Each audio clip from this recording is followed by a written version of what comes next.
All right, welcome back to the PHLY Sixers post-game show. Joined once again by Kyle Neubeck and Rich Hofmann. Certainly a lot to talk about here in our first post-game show that really matters. How you guys doing? After some technical difficulties. Little deja vu going on here right now. Yeah, I know. I feel like I'm being introduced again because I am being introduced again. So it's that's a first in the history of the podcast, I think. It is. Look, sometimes you have technical difficulties, but look, we're going to have a great show. We are. We're going to try anyway. So a lot to talk about there in that one.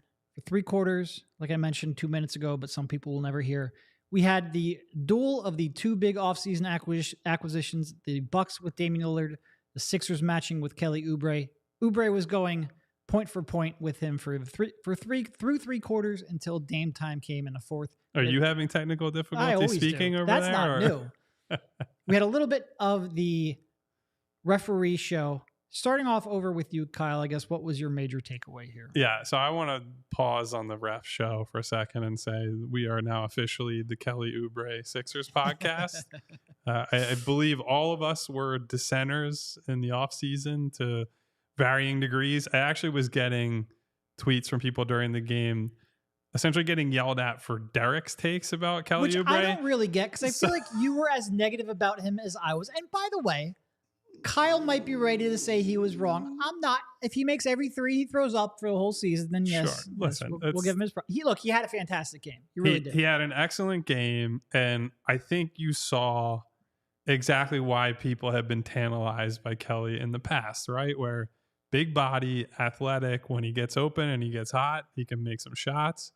There were some sprinkles of self-creation in there, and getting to a couple around nice the free drives throw off line. of DHOs. Yeah, yep, for sure. And so when he is bought in, he can be really good. And when he shoots damn near 100% from the field all night, he's going to be good. It but helps. I'm not being sarcastic at all. That was a great performance. I saw some good defensive plays from him, not necessarily steals, but digging down, pinching at the elbows, crowding the court for people. Yep. So he gave good effort on D. He was good all around. A couple passes I might quibble with, but given everything else he gave you, he was fantastic.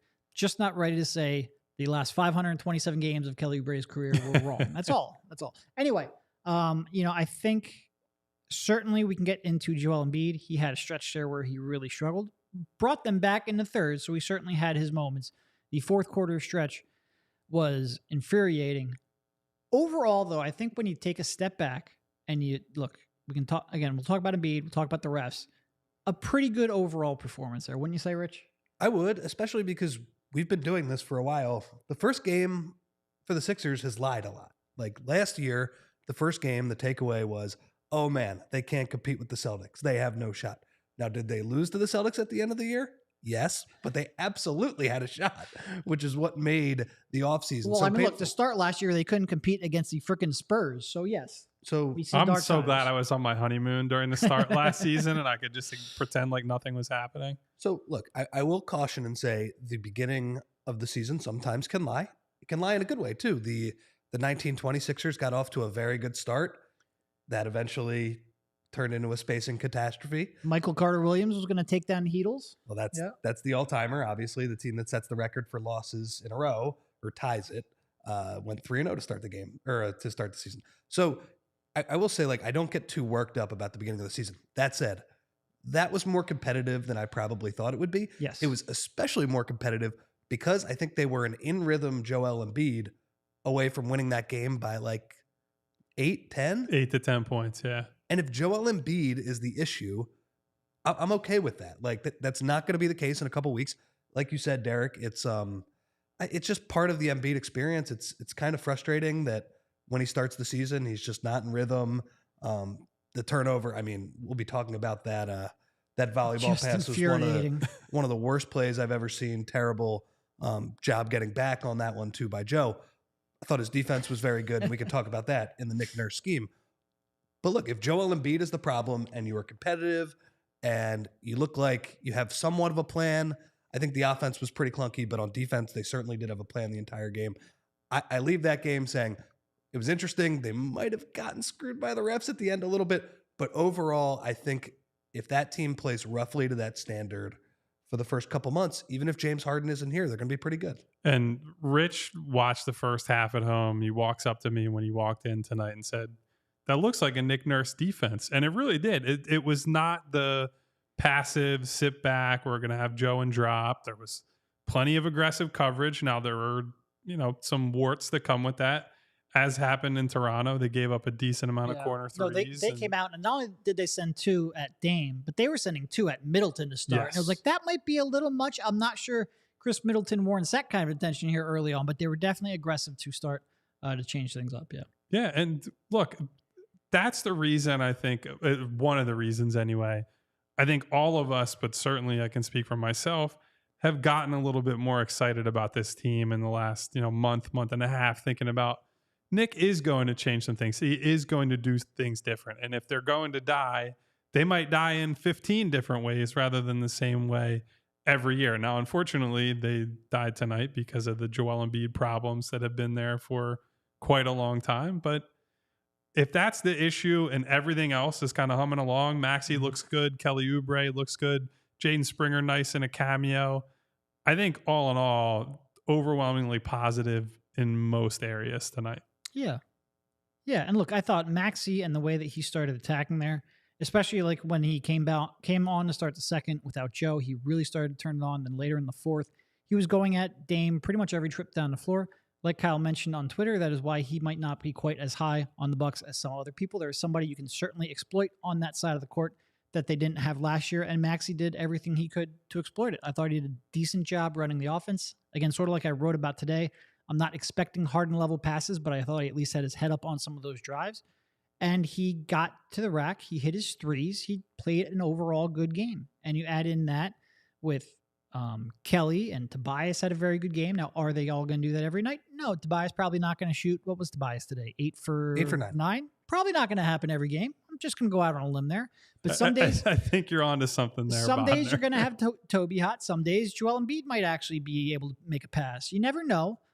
Hey, let's not get too far ahead of ourselves here. But equally, like DeAnthony Melton was struggling. Like there will be ups and downs for everyone. The Sixers have enough options where they should be able to generate some offense. The passing is going to be a concern. I certainly thought there were points where the passing was infuriating me even beyond Joel Embiid.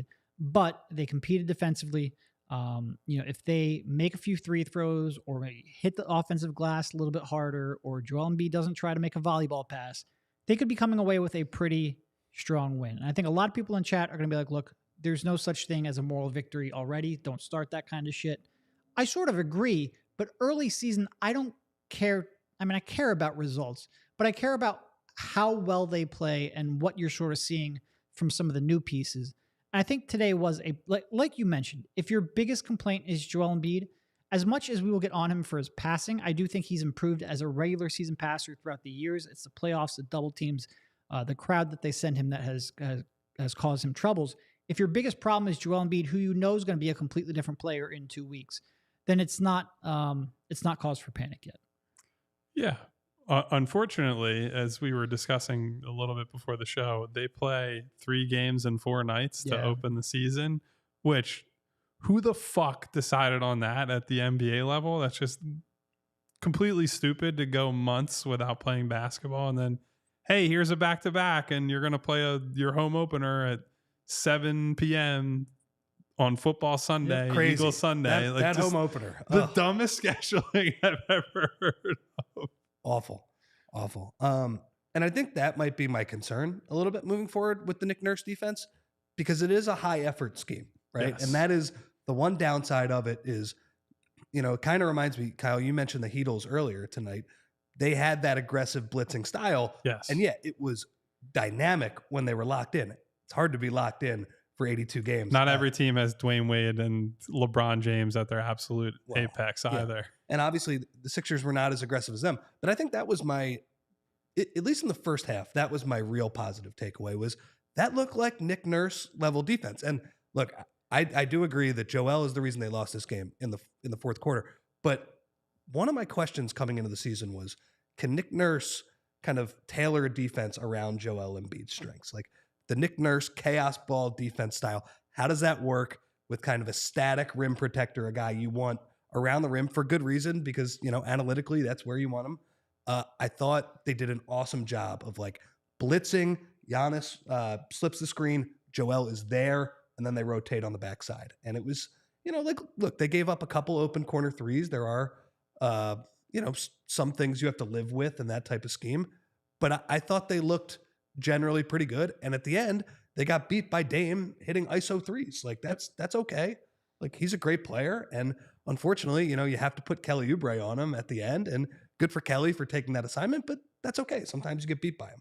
But I thought, like, schematically, it wasn't like the Bucks were dissecting them with passing, other things like that. So that's definitely a positive to start. No, and even in the first quarter, seconds where it sort of started to go haywire for the Sixers, but first quarter, they just couldn't buy a shot. And Kyle tweeted this out. They were getting pretty good looks. They just weren't going down. So they left some points on the board early. And one of the big questions that we had was, all right, at the free throw line, by the way. The free throw line was just atrocious tonight. For both teams, but you expect that with Giannis more than you do with Embiid. Embiid was like 2 for 9 or something to start. It was crazy. But one of our big questions about the Sixers and about Nick Nurse coming in was, all right, well, how much of Toronto was Nick Nurse and what he believes in terms of basketball? How much of it was Masai and the team that he constructed? We certainly saw glimpses in the preseason of the Sixers forcing those turnovers, but giving up those open corner threes. Saw a lot more of that here tonight. And quite frankly, I think at times it looks pretty good. With some of the athletes they have, especially Jaden Springer getting second quarter minutes, love to see it. Wasn't sure it was going to happen, love to see it. But some of the athletes that they have, some of the size they have in the perimeter, I am interested to see what he does. He should be a lot more aggressive than Doc Rivers was in prior years because, quite frankly, without James Harden, they're going to have nights where they're not going to be a great half-court offensive team. They need to generate some points. It'll be fun to watch. And Rich, to your point about having an identity and making the right rotations and all the other components of team defense, one of the other things they did really well was get the Bucks to settle for shots that we were sitting there saying, oh yeah, that's a great shot for the Sixers. Like Giannis walking in to pull up threes early in the shot clock, Giannis taking free throw line jumpers.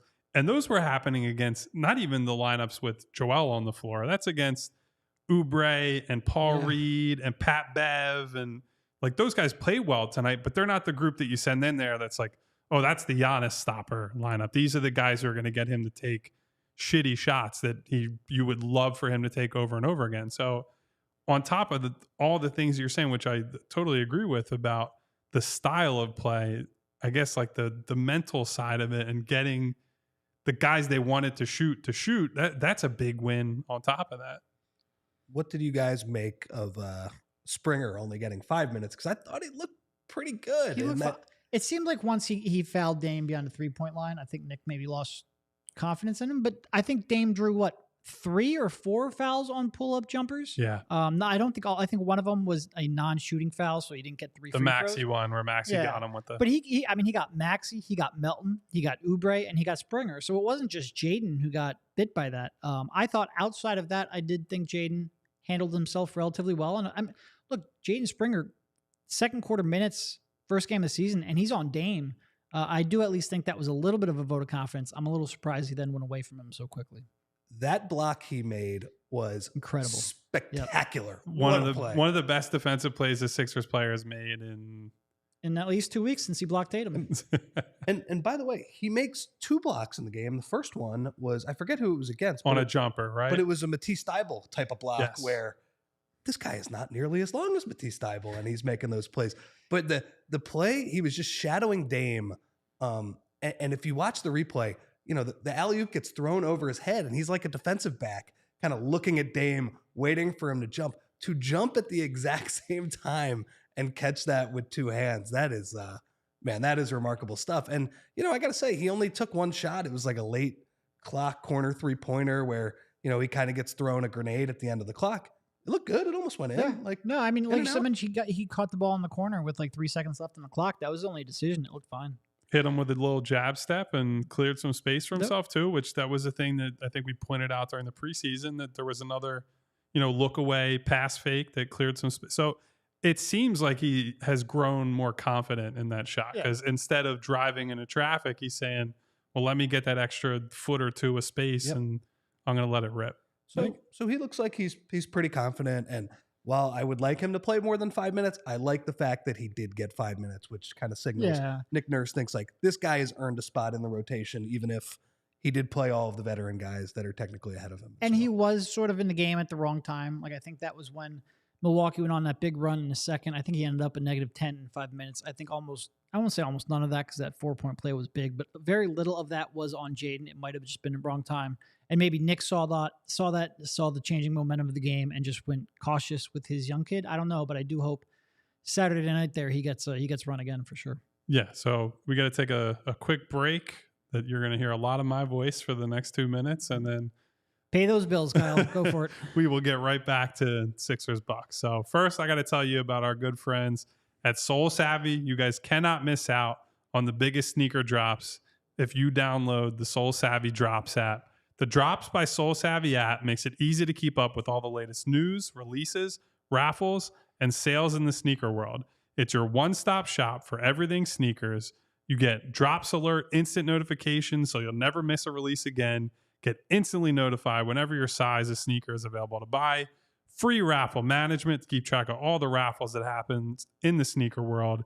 And there's a perfect, accurate release calendar. Keeps you updated on all the releases that are upcoming. So whether you're a casual buyer or an all-out sneakerhead, Soul Savvy has something for you with 3 different levels. The basic version, which is free, Mobile Plus, or Premium. I have the premium version. I keep telling you guys, it's really good. I get a lot of hands-on feedback and help from the team at Soul Savvy that I really appreciate, trying to get me the sneakers that I want.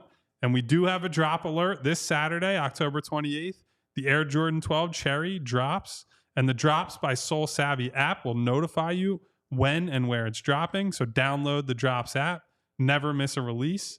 And you can sign up for Soul Savvy by clicking the links in the description below or by visiting links.soulsavvy.com/PHLY, or head over to the App Store and download the Drops by Soul Savvy app. So shout out to our good friends at Soul Savvy. I also have to tell you about our longtime friends at DraftKings Sportsbook. The NFL season is going strong. Can't talk about the baseball season going strong anymore because trigger warning, PTSD, all that, but the Phillies are eliminated. And DraftKings Sportsbook. Thanks, Kyle. DraftKings Sportsbook is hooking new customers up with an offer that's even stronger than the NFL season. You bet $5 on any game this week to score $200 instantly in bonus bets. DraftKings isn't stopping there. All customers can take advantage of a sweetener offer every game day this October. So get in on the game day greatness. Download the DraftKings Sportsbook app now and use code PHLY. New customers can score $200 instantly in bonus bets when you bet $5 on the NFL. That's code PHLY. Only on DraftKings Sportsbook, an official sports betting partner of the NFL. The crown is yours. Gambling problem? Call 1-800-GAMBLER. Visit www.1800gambler.net. In New York, call 877-8-HOPE-NY or text HOPE-NY 467-369. In Connecticut, help is available for problem gambling. Call 888-789-7777 or visit ccpg.org. Please play responsibly. On behalf of Boot Hill Casino and Resort in Kansas, licensee partner Golden Nugget, Lake Charles, Louisiana. 21 plus, age varies by jurisdiction, void in Ontario. Bonus bets expire 168 hours after issuance. See sportsbook.draftkings.com/football terms for eligibility and deposit restrictions, terms, and responsible gaming resources. There you go. Now it's you two for the next few minutes. By the way, the Phillies might be eliminated, but Nick Castellanos is still standing at home plate, swinging away. Just swinging freely at anything that goes by. And also, Brian Anderson is still announcing Philadelphia. Yeah, what the hell is that about, man? That's first off, we need like a reprieve from Brian Anderson. Even if you like Brian Anderson, and I generally do like Brian Anderson, although he was getting on my nerves a little bit during that Philly series. Give the guy a night off. I don't want to see that after after watching 7 games of my heart getting ripped out. I got to watch him again for the Sixers opener. And I know Stan was making fun of it, but man, he was the last person I wanted to see. Yeah, I agree. I'm still in mourning. I can't even talk about anything tangentially related to that game. It was a tough one. I guess let's go on to a little more about Embiid, because I feel like that's going to be a talking point because everyone wants to be mad at Embiid. Ended up with, 24 points on 9 for 21 shooting, 7 rebounds, 6 assists. Very crucially, 7 turnovers. Probably should have been 28 points if he just made his damn free throws. What did you think he did well? And outside of the passing, which we sort of touched on, what did he struggle with? Well, we are being told that the volume is a bit low. I don't know if Bree wants to turn us up a little bit or if the audience can. Okay, we did that. Brian says his phone's low on battery. Thanks a lot, Brian. You're embarrassing us in front of the entire he did say it audience. 3 times in a row in all caps. Like, you better be right if you're going to distract us like that. Yeah. Anyway. The one thing I thought with Embiid is I don't think they have an identity of kind of who is the facilitator on offense at this point. Yes. Especially when Maxey is off the floor. Not that Max, and again, we've spent all preseason talking about Max needs to get better as a passer, but when he's off the floor, that gets real dire real quickly. And it was like a lot of him trying to dribble the ball up the court and initiate offense. And look, some of this is that they don't have a ton of dudes who could dribble and shoot. Like it's part of the reason why Kelly Oubre, when he's on a heater, like he's got to play. Like it just adds a different element for this team.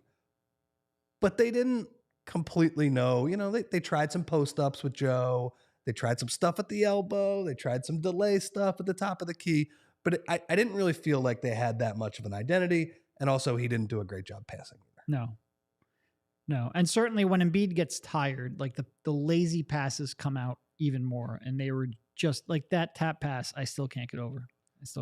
He's done that before, but it's been successful. And that's a thing you kind of laugh at, where it's like... But this one, he's like in the post and it's like a touch pass. Well, and usually when it's a tap pass, the guy is kind of standing right next to him too, where it's like a functional play as well. This was, basically like a volleyball set to the other side, which didn't work. Got picked off. Yeah, one of the things I wrote about, because I'm an insane person and wrote an article right before we were going to jump on a podcast, is that they are going to need to spend some time, and it's what you would have hoped they would do in the preseason, to build a functional identity with Joel, but within the confines of this new offense and new style, because they don't have basically any passers on this roster. Nope. There was a lineup they put on the floor 5 minutes into the game, I think, was Joe, Tobias, Kelly, Danny, and D'Anthony. There's not a single plus. I would say you might not even have an average passer on the floor. Like D'Anthony is a decent connective passer from the middle of the floor, but nobody who's like they're going out there and they're making plays for your team. And so, well, and even he was struggling with his dribble at times tonight too. When he struggled with everything tonight. Yeah. He got benched for decent amount of the second half in favor of Kelly, and on balance, I think probably deserved it. So it's just going to be hard for a while to figure out what that looks like with Joe from the spots that he wants to operate from, as they're trying to incorporate more movement and less static spacing around him. I can forgive him for some of the passing errors where it's a missed time, a guy leaves when he's expecting them to stay, stuff like that.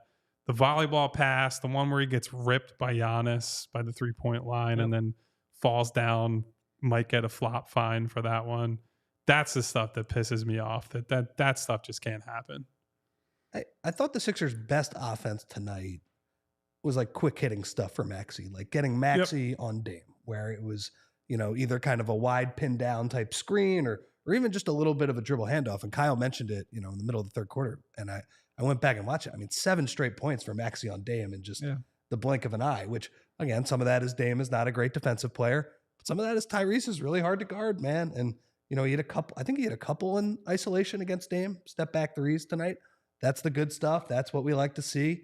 Him getting up those 3-pointers. That was good. They got Tobias on a couple times on like seals against Dame. So I do think Nick is a decent offensive mind. Like there are some set plays that he got to where I'm like, okay, that was good. Like I see what you were trying to do there. But in terms of like figuring out the identity where he doesn't have to call plays and you can just throw the ball to Joel and it's kind of that organic type of offense. Yeah, they were a little behind there, but it is game 1. So I'm not too surprised by that. Yeah. So I guess the other sort of point that's a little bit related to Joe because of how involved he was in the defense.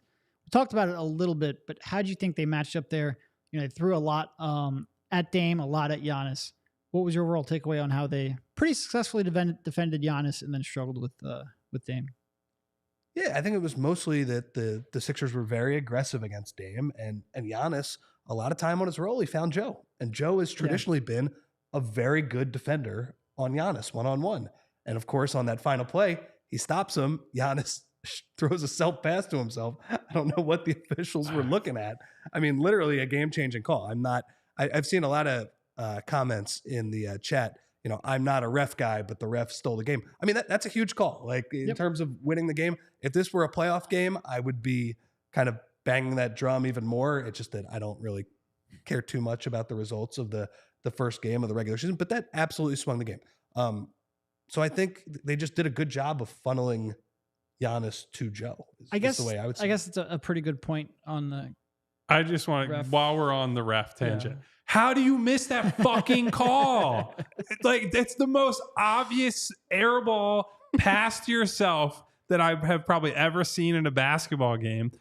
Everybody stopped except for Giannis. Someone should have figured out, oh my God, something's amiss here. We might have missed something. Here's the most ridiculous part on top of that.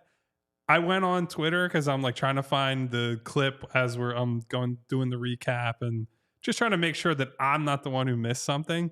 The fucking NBA's official Twitter account is posting the highlight like, look at this big three by Dame Lillard. Are you kidding me? That's like you can watch the tape. You have the advantage of social media admin. You have the time to sit there and say, oh my God, he airballed it to himself. We can't post the clip as a highlight. It makes us look fucking ridiculous. The officials at least is like, it's in the flow of the game. They miss it. It's not like they're not going back on that one to be like, oh my God, look at this great highlight from Milwaukee. It's like, what's going on here? I'm just like, that just blew my mind. And that was what, like 4 minutes? Like that was outside of the 2 minutes. We wouldn't even get a 2-minute report on that one. Yeah. I guess the only thing that you could think of is that they thought he like lost control of the ball while going up and it wasn't a shot. But he's so what they say on the player. broadcast that was like it slipped from his hands Yeah, I don't or know. something. I don't Come know. on, dude. There's a clear shot attempt that he just missed. It's one of those two where, first off, I don't know how you're not looking at the shot. Like that's number one. I don't know how you're not looking at the shot. One of the three referees has to be looking at the fucking shot that's taking place on the floor. But if you aren't looking at the shot and you just, the reaction from Embiid and Oubre, they both stopped and threw their hands up in the air. You got to be like, all right, something's amiss here. Like we have to figure out something. And of course, the NBA account did not say like, how did Dame Lillard get so open? Well, because I wonder why they stopped playing the game. Because Kelly Oubre correctly or incorrectly assumed that Giannis did something illegal there. And by the way, you know what made it worse? Then Kelly Oubre gets called for the offensive foul on the next play down. Man, Jay Crowder, he better get fined for that one. Yeah. Oh, Yep. man. Yep. So, look, I agree with everybody in the chat. The Sixers got a terrible whistle down the stretch tonight. There's no other way to put it. Well, and then you had the two marginal contact calls. I've never seen marginal contact explained that many times in the game in my life. And that one on PJ where PJ was under the basket, that was clearly a foul. I can't believe they missed that one. I am not a refs guy. I like to focus on the things that your team can control. Even when the refs are bad, you can acknowledge they're bad, but I don't like to focus on it. They were awful. They absolutely cost. Somebody in the chat, the Hills, says he got credited with a rebound on that play. You can't have it both ways. Either it's a rebound on a shot or it slipped and there's no rebound. Like, what are we doing here? Did they credit him with a shot attempt? I haven't gone to the play-by-play. I had to go and see. Vince is saying, why stop in the chat? Why stop? He walked, Vince. He walked. You're not allowed to do that. Yeah, and then you're right, Derek. The fact that it was a no call a couple minutes before on the charge that PJ took, no call. Like it's got to be something, right? Yeah, no, there was contact. That was not marginal. That was right on the basket. It had to be called. Just amazing. Like that was one where they're like, we're watching the replay over and over and over, and they go to commercial. They come back. They take a couple more minutes after the commercial, and it's like we're watching it over and over. It's clear as day. Huge call to miss. Would have been the fifth foul on Giannis. Instead, it's a no call and a Giannis bucket. I mean, it would have been 2 points off the board and the fifth foul on Giannis. Instead, it's 2 points for the Bucks. Giannis only has 4. Just 2 complete game-changing plays. And again, I hate complaining about the refs because especially when your team is so imperfect. Focus on the team you cover, but it was hard to ignore that one tonight. I hate the rationale of, I can understand it maybe in the playoffs. You don't want to give somebody a fifth foul, and that's how you wrap your mind around the fact that, all right, they're just going to call that a no call on marginal contact. It's a regular season game, but just call the foul. We don't have to tiptoe around. Oh no, Giannis isn't going to play and shoot 10 for 22 And anymore. also, oh my Giannis God. did whack PJ in the face like just a couple minutes before then. Like PJ got his freaking ass kicked, and I don't even mean that in a I feel derogatory bad for way. PJ. He got beat the hell up He had tonight. a tough one. All right. You know what's not tough? Getting tickets through the Game Time app. That's Wow, true. very That's good. true. I was worried about your transition there, but you nailed it. Let me take a quick break to tell you about Game Time. No Phillies. Again, that's good. Well, no, not good. What? Traitor. No. Not having to pay $1,300. Benedict Bodner over here. Trust me, I'm hurting, man. But you still have Eagles tickets to buy. You might have concerts you want to go to. You want to make sure you get a good deal. A good deal. Game Time is the Or a place. good teal. You know, I mean, it might be. Who knows? I don't know if I look good in teal. So I definitely don't. Game Time is the place to be. Buying tickets to your favorite events shouldn't be stressful. Game Time is a fast and easy way to buy tickets for all sports, music, comedy, and theater near you. With killer deals on last-minute tickets and their best price guarantee, you can stop stressing over the tickets and start getting hyped for the fun you'll have. Game Time is the place for last-minute ticket deals. Forget planning months in advance. Game Time has deals on tickets right up to the day of the event. And the Game Time guarantee means you'll always get the best price. If you find tickets in the same section and row for less, Game Time will credit you 110% of the difference. It's the fastest growing ticketing app in the country for a reason.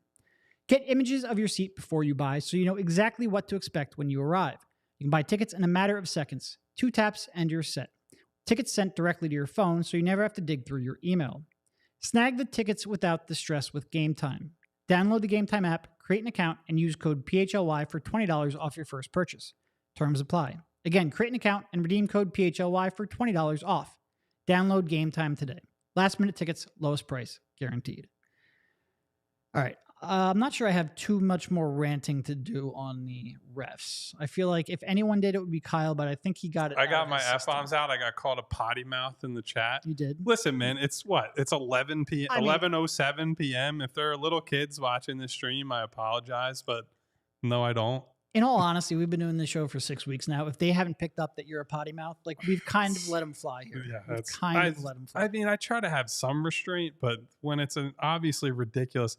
Here's the thing, like last thing on the officials, and then we'll move on to God knows what. I understand you miss things in the moment. It's why replay honestly infuriates me more than live action missed calls, because there are a lot of times when I'll see the follow-up, they see the follow-up, and they're like, actually, no, this is still correct, even though it seems to me that it's obviously wrong. But that one is like, how does anyone with eyes miss that call? That's the problem I have. The stuff that's marginal, like, again, marginal contact was a theme of the night. What are you going to do? That's an interpretation call. There's no interpretation to make here. It's an egregious miss, and it's not going to show up on any 2-minute report, but I guarantee whenever these guys get their eval, their report card from this game back from the league, it's not going to be an A+. We'll put it that way. It was not perfect. All right, so obviously Kelly had 27 points on 11 shots. Just a wild stat That's line. absurd. 5 for 6 from 3, 4 for 4 from the line. Pretty much played outside of, again, maybe 1 or 2 passes. Otherwise, a pretty perfect game. Touch foul on Dame, which seemed a little bit dubious, but other than that, pretty much perfect game. Rest of the bench players, I think, had some struggles. Yeah. Danny, Pat Bev, Jaden had that 5-minute run. I guess what was your overall takeaway, specifically from Danny and Pat, because I feel like we haven't spent too much time talking about them. I said it before the season. I think that the Pat Bev over Jaden minutes are going to become the first real fan base point of anger. Yeah. And I think it's going to be deserved. I think Jaden I agree. at this point should just play over Pat Bev. It's not like Pat Bev is a floor general. Like you're giving him the ball and asking him to run the show. Every now and then he'll run a pick and roll, and it's like, what are we doing here? Like, what exactly do you think is going to come of this? Yeah. So I wasn't super impressed with basically anybody off the bench. Paul Reed, we could throw in there. Didn't play a second with Embiid, which I thought was a little bit surprising. Yeah. Not a great Reed game. I mean, it felt like the Bucks really hammered the Sixers in those minutes on the offensive glass, and yes, that's not all Paul's fault, but it's a little bit his fault. Like if you're an undersized center, got to box out, got to rebound, all of those things. I thought it was a little weird from Nick tonight with the rotations. In the beginning of the fourth quarter, he went no Embiid, no Maxey. I think Tobias was on the floor for a little bit of the time there, but obviously that's a pretty dicey strategy. Like it's not something that's not on Paul Reed to, carry the lineup, carry the offense. And it's one of those things where if Kelly Oubre is not cooking, it's going to be really hard for them to score. It turns into a lot of Melton, too much Melton, in fact. So that was a little bit weird, but I'm not worried about B-ball Paul moving forward. Pat Bev was funny in that he raises his hand after he gets beat and commits an obvious foul. He asked the bench to challenge obvious foul calls as well. So he did make me laugh a couple of times, but in terms of like, should you want him to play over Jaden Springer? Yeah, I'm with you on that one, Kyle. I think maybe give the young kid a few more chances because I'm not sure what exactly Pat is bringing to the table that is different than Jaden. I would say Pat Bev is leading the team in LOLs per 36 right now, but exactly nothing else. No, I thought there was a couple of maybe a minute stretch where like Pat Bev got through a couple screens on the perimeter. Okay. And I'm like, he might have something. And then Dame got him in just a tiny bit of space. And I was like, oh, all right. You're toast, buddy. He's been in the league a while. I will put it as nicely as I can. Yeah. I think not only is Springer versus Pat Bev going to be a talking point, but just the backup point guard, especially if James Harden doesn't play very often. And we've gotten, how far are we into a show right now? We are 36 minutes into a show. I think this might be the first time we really mentioned James Harden. But if he doesn't play much and if he's not in the long-term plans, I feel like we're going to be talking about backup point guard a lot because Pat Bev doesn't look like he has it anymore, and he was never really a point guard to begin with. DeAnthony Melton's overtaxed trying to really get the team into their offense. There will be nights where he'll make more shots into the night, but I think as running the offense, that will be a difficulty for him. I don't know exactly what the short-term answer is. I don't think there is any real answer on the roster right now, but it did not look good in those non-maxi minutes. I think the question for, this stretch, if Harden does not come back and play, which, who knows, who knows how that's going to work, is how does this team get offense outside of Embiid and outside of Maxey? Yeah. When Kelly Oubre is having the game of his life, okay, it's not as much of a problem, but how do they manufacture points? Because what's funny, like throwing the ball to Tobias, to me, it felt so much more organic when they would run those pick and rolls for Seth Curry a couple years ago, where I just felt like they were going to get a pretty good shot with him and Embiid. And I don't know if, a Tobias bully ball ISO qualifies as the same. And I also just think, like you guys mentioned, there's a lot of guys on the floor where it's like, who's initiating this play here? And, that's something Nick Nurse is going to have to figure out. What the answer to that is? Who? Point Ferk. Oh, yeah. There were some cries for Ferk on social tonight. If I have to watch too much Pat Bev, I might earnestly be calling for Point Ferk.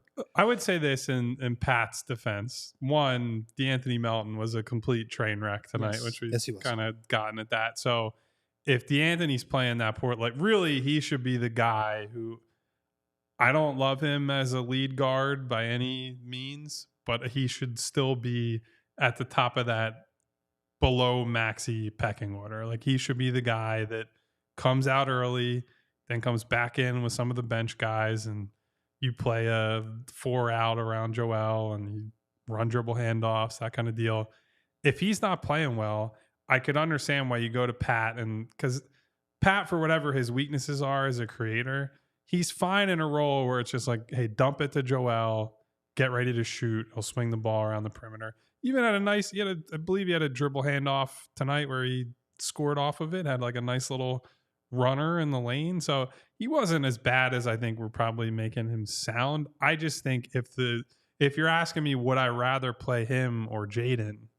I don't even think it's a question. Like I'd much rather get the developmental time in and just chase the defensive upside that I think he offers, that even Pat is nowhere close to him at this point. Yeah. I mean, look, there will be nights where Pat will have a better matchup for him. I think Dame is a tough one for everyone, but especially a tough one for, a guy who's in that mid-30s part of his career. Yeah.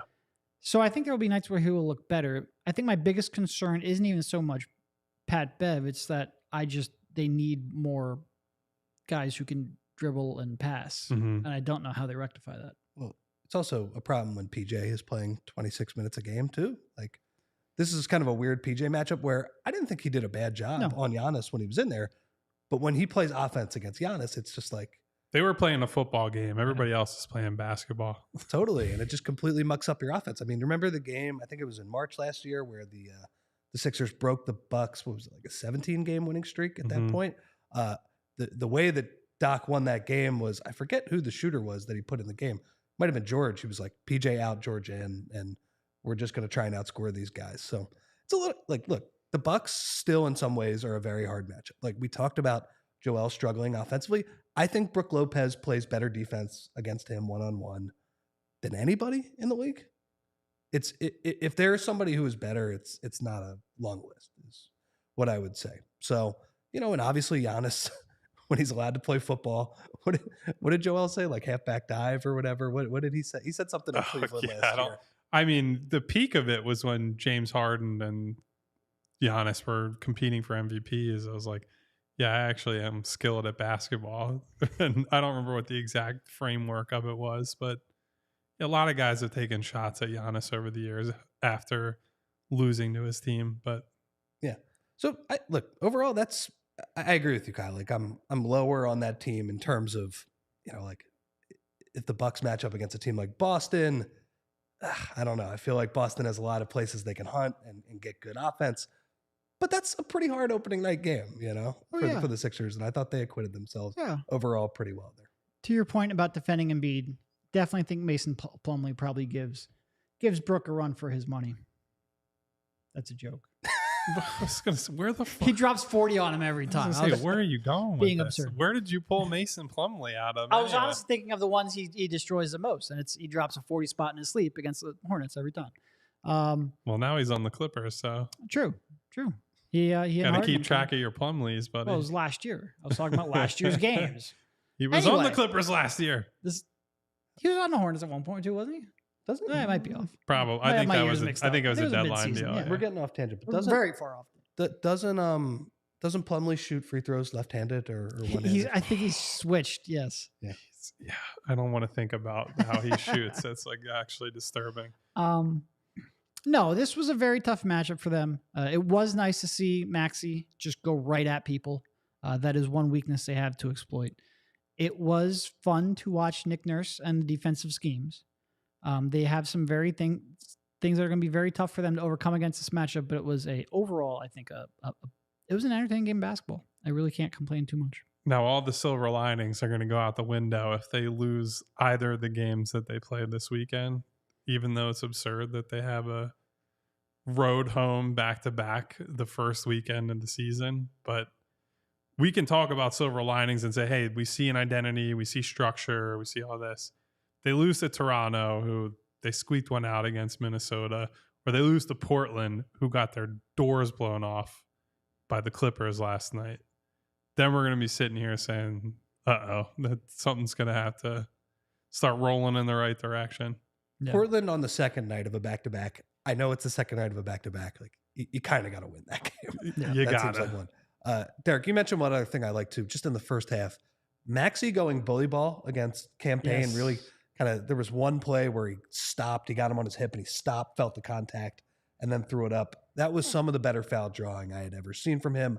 Hopefully that was something he worked this offseason with Drew Hanlon and all of these people that he works out with, because we've been banging that drum for a long time. Like, you got to find a way to get to the line. You got to figure out kind of that BS type foul drawing, and it's a learned skill, and it was good to see.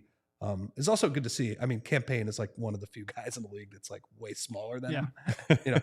So for him to be able to like turn into LeBron, Ish Smith. I'm trying to think of the other guys that he might be able to hit him with the too small. Yeah. Didn't Ish Smith just sign a deal with Charlotte? He's back in Charlotte. I was actually a little disappointed he didn't add to the. He's the human cheat code, and if you play Immaculate Grid, what is he up to? Like 8? No, 11, he's like 12. Almost half the team. Oh, is it? Or half the league? I mean, I think I stopped following Ish's career after Detroit. Good old Ish. No, Maxey is like that was both against Cam and against Dame. 31 points on 22 shots. You'll take that anytime. 8 assists. Did not have a turnover. In terms of development of the young kid that matters so much, I think that was a good sign for sure. All right, I guess we probably have one more ad break here, and then we can close it up. Again, as always, if you have any questions, you want to drop them in the chat. We might have time. We do have probably a few more things to get to. Until then, a quick word from FOCO. FOCO is a leading manufacturer of sports and entertainment merchandise, with a product line that includes apparel, accessories, toys, collectibles, novelty items, and more. It's best officially licensed gear for all sports and fandoms. And with it being football and tailgating season, means you're going to want overalls, hoodies, hats, sunglasses, bags, everything you need for a game FOCO has. And FOCO has hooked PHLY up and provided awesome pieces for our sets.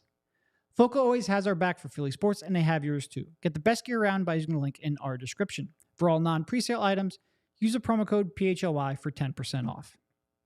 And I looked it up. Plumlee did start the year on Charlotte last year. It was a trade deadline trade. Okay. Just because I want to make sure I wasn't crazy. That's all. If we're looking at indicators for Maxey, by the way, because I feel like we have not talked about his night enough overall. 22 shot attempts. That's over the mark that Nick set, that they want 20 attempts out of him per game. So good there. 8 3-point attempts. That's above where he's been at in the past. Thumbs up on that. I mean, Joel wants him to shoot 10. I don't know how realistic that is within the flow of the offense and them wanting to have a more free-flowing, team-friendly offense. But I think 8 3-point attempts is great. And the 8 assists with no turnovers, even if, I don't know if I can recall one that was like, that was a really nice read. Yeah. But I don't think that's what we're expecting from Maxey anyway. If he's getting them into their sets, if he's making the simple reads, the kick out to the strong side as somebody pinches, dribble handoffs with different guys, quick swing passes around the perimeter, that's more than enough in terms of what I'm expecting from him. I don't think I'm ever at this point thinking he's going to be the guy throwing wrap passes around 2 defenders or doing anything crazy. So I thought his night was an unqualified success. No, look, like you mentioned, you're not expecting him to come out and be, Harden, for lack of a better comparison. You just want him to have his head up on drives, anticipate the rotations, make use of that, and kick out to his teammates. I thought he did a good job of that, for sure.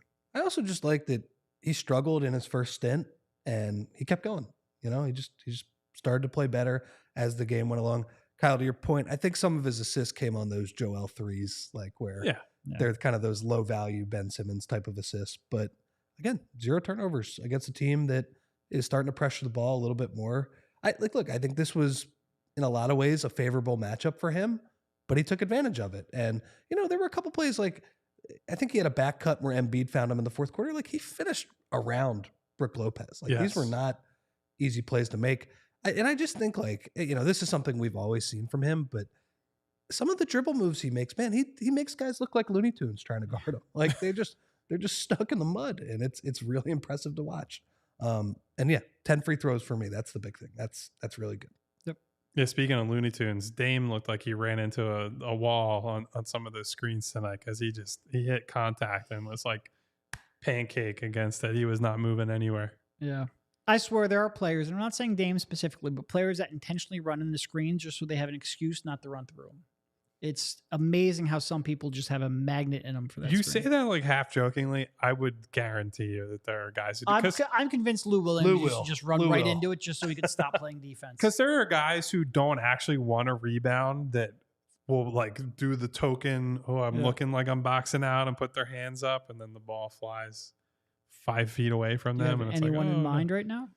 I might rhyme with Allele Jokafor. I seem to recall some possessions that he had on the defensive end where his rebounding was not exactly up to par. But yeah, so look, I think we all agree a lot of positives from that game. Is there any overwhelming concern about whether it's an individual player or a team concept, I guess, at this point? The ball handling, the shot creation. Like there are nights where they're not going to shoot 16 for 35 from 3, where Kelly's not going to, everything he throws up isn't going in. Same thing with Toby, that I just don't know how they consistently generate better looks. The backup point guard spot concerns me greatly. Outside of that, most of what Embiid did or didn't do today, like I think in 2 weeks, he'll be fine. The free throws, the turnovers, I think he'll get that under control. It really comes down to the shot creation for me. By far the biggest concern. That's my answer too. Just the always Sixers problem. Transition defense kind of stunk at stretches tonight. And that is a tough matchup for that. It is. It is a tough matchup. Oh, I mean, I think that's one thing Milwaukee is going to be really good at. Like Giannis, when you kind of build that wall against him in transition, now that you have Dame Lillard as a trailer, that makes it a lot harder. So, but I just thought there were a bunch of times tonight where it was like, like 1-on-1 breaks for Milwaukee, and the Sixers basically didn't have anybody else back, where that can be improved upon. But, it's game one. I'm not going to be too worked up about that. The long-term thing is, how are they generating their offense? And, outside of Joe and Tyrese. And we'll see on that. Kyle and I did our preseason predictions. Kyle had him 12th ranked offense. I had him 13th. Where would you fall into that? I think I did it in the newsletter today. I said right around the same thing. I said it shows you for not reading the newsletter, you dick. I missed one. I apologize, Rich. I did walk right into that one. Subscribe at allphly.com. That's the good. That's the good ad read there. I think probably about 13th, 12th in offense, and they're gonna have to work for it to do it. Like that is where James Harden is. It's crazy that you basically just remove James Harden, and that goes from maybe the best offense in the league last year when everybody was ready. They were top 3 overall, and Derek had those stats like when you cut it off right around, I think it was December 8th, 9th, whenever he came back, they were the best offense in the league. Yeah, it gets a lot harder, and I think if they are going to get to that 50 win mark this year, the defense is going to have to be better. It's going to have to be, 6, 7, something like that. And I think they do have the capability to do that. Like, when I see teams from last year, like the Chicago Bulls finish top 5 in defense. By the way, players only meeting after their first game is one of the most insane things in recent NBA history. It's like, you lost Oklahoma City. They look like they might be a pretty good team. They made a bunch of threes. Take a chill pill, fellas. It's all right, Looking it up, the Sixers before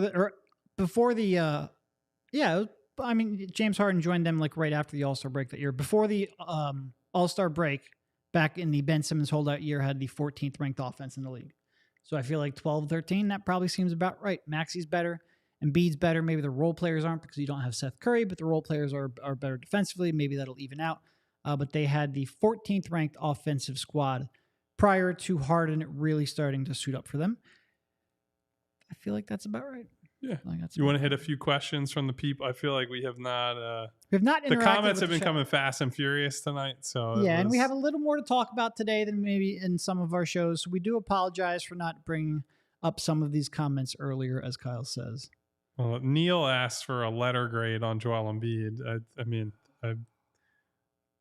outside of that one stretch in the really start the third when he brought them back, I'll give him a D+. I was going to say C-, so it's right in that range. None of us, fair to say, that were encouraged by that performance, but I think having watched him in the preseason finale, maybe we're prepared for it. And having watched him for the last 7 years, you just know there's going to be a little bit of a ramp-up period, especially when he didn't get to play in the preseason. I think a lot of it comes down to getting in better shape. But yeah, maybe a C- just because he did have that stretch there in the start the second half. He did have some good defensive possessions against Giannis. So I'll bump him up to a C-. I think you guys are probably right, but not a good Joe game for sure. The answer for the letter grade is not good, though. Not good enough. Yeah. Yes. Not for a guy who just won MVP last year, right. For sure. Right. But I'm prepared for him to be pretty rusty for at least through this weekend. Yeah. I think that's the way he was last year too. But 3 games in 4 nights, maybe that'll force him to get back into shape. What do you? Why does Rich hate B-ball Paul? Alex Coffey asks. No comment. Talk about trying to put you under the microscope. Tron's basically saying the 3-point shooting disparity is making this loss feel better than it should. There's some to that, but also just the fact they're able to get 35 threes up, I think, is pretty encouraging for a group that I think I worry a little bit about whether they're going to be able to win the 3-point volume game. So I will take that as a positive. Certainly, they probably made more than they will on a normal night, but I'm just happy that they outshot the Bucks in terms of volume from 3. Yeah, but I mean, if we look at it Tobias is not going to shoot 100%. Kelly's not going to go 5 for 6, but D'Antoni's going to shoot better than 2 for 6. There will on be a lot games of where PJ Tucker will make a 3. And consider taking, dude, I forgot about this play until you just said his name. there was a transition possession, and I believe it was the fourth quarter, maybe the third quarter, where he caught the ball in transition around the free throw line extended, and absolutely everybody in that arena and watching the game on TV knew he was going to try to pass it to Tyrese in the corner. Was immediately read by, I think it was Malik Beasley, and deflected it out of bounds. It's like, bro, I know corner threes are your thing, but you could try to take another type of shot once in a while. You are a professional basketball player. Now, the counterpoint to that, though, is Paul Reed tried to branch out and take a top of the key three, and it did not go well. Thought he's playing the 4 this year, man. Yeah, no, not a lot. I didn't think that shot was crazy. That was not like a 20 seconds on the shot clock. I think there was a decent amount. I'll go back Maybe. and rewatch it. Maybe you're right. We I could felt go like there back, was a but decent amount. I thought it was more like the defense was sucked in, ball comes to him, and I was like, he's so open that take one. If he had taken a second one, okay, I get it. I have a feeling with the way he shoots, he's going to be open from the top of the key a lot. That's probably true. Look, I don't mind it. I think part of this season is trying to expand the roles of guys like Springer, like Reed a little bit. And if there is some pain in the first couple months with missed threes, that's okay. That's okay. As much as I supposedly hate Paul Reed, I think that shot was okay. Miles put a question in the chat. Did you see what Daryl Morey liked on Twitter? He liked a tweet from KOC, and it was, the Sixers look really good, and especially for that reason, they should be patient in finding the proper return for James Harden. Now, that's not a tweet about keeping James Harden. It's just keeping him for long enough to get a good trade offer. But yes. They can't settle when the right package could put them back in the title combo. So Daryl Morey, just Twitter fingers, very active for KOC's tweet after the game. But that's clearly where he stands, which we already knew. Yeah. He's very online, though. But you didn't need Daryl Morey's Twitter likes to figure that one out. I guess. I feel like he's trying to send a message with that, though, you know? Yeah, that's not one. He tends to like and retweet a lot of young player praise. Right. Like, Yeah. Philip with an F had a nice preseason game, or look at Jaden Springer defending against the Atlanta Hawks. And I think to like that one is a little bit of an eyebrow raiser. Exactly. He likes to hype up his young players, which I think is absolutely fine. That's good. Try and be positive for some of the young guys. This felt like a little bit more of a statement. Sure. But like, you felt like it was going to take a while anyway, right? Yes. Yes, I did. I certainly did not feel like a James Harden trade was right around the corner. We did get a couple too on Jaden, because I was making the case for Jaden over Pat Bev. No, Kareem and Doretta, I do not think Jaden is a primary ball handler. I just don't think Pat Bev is a primary ball handler either. He's like a kind of a point guard. He can dribble a little bit. But I think in either case, both those guys should be playing next to somebody who is a better ball handler. And if that's going to be the case, I'd rather play Jaden in that spot. Yeah, and especially if you're talking about a short guard and Maxey, it's a little easier to play someone like Jaden who has a little more size and physicality to him. Not that Pat isn't a good defender. He obviously is. It's just he doesn't have the size and the strength that Jaden has, or the athleticism, obviously. Look, Pat Bev is like, he'll still certainly get after it defensively. He'll have some matchups where he won't have the foot speed to hold up. But offensively, outside of being able to like advance the ball and dribble, he really just doesn't. Like, you need more point guard play on the floor for sure. I like Pat Bev while also acknowledging his limitations, especially at this point of his career. Like 4 or 5 years ago, I think we're having a different conversation where he's a little bit more absolutely of a valuable player. But in this convo, this is more that I just think the kid has earned it, and the kid is more interesting to me as a basketball player than him. I agree. Probably a good place to sign off for the evening. Yeah, Agreed. Unless you guys have anything else. I think it's probably good.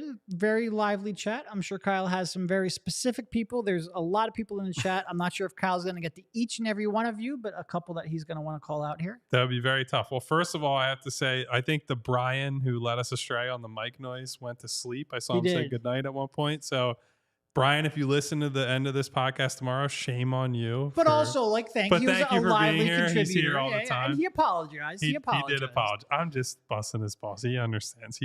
He listens to the show all the time. He gets it.